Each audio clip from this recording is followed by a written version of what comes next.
हाँ ना बेटा कहाँ छुप अरे काम जा धीरे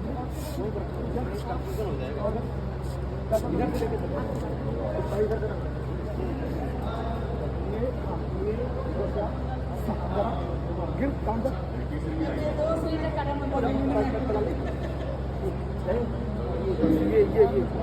भैया हेलो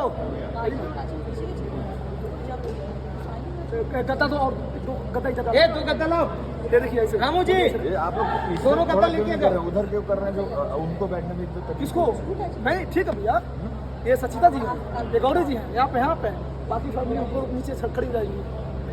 ये देखिए ना ये देखिए गाइस गौरी गौरी कहाँ छोड़ के जा रही गौरी संजीता करेगी नहीं आए ऐसे मैं बोल रहा हूँ मतलब आप लोग का क्या लाइन है आप नहीं है अब मुझे पता नहीं है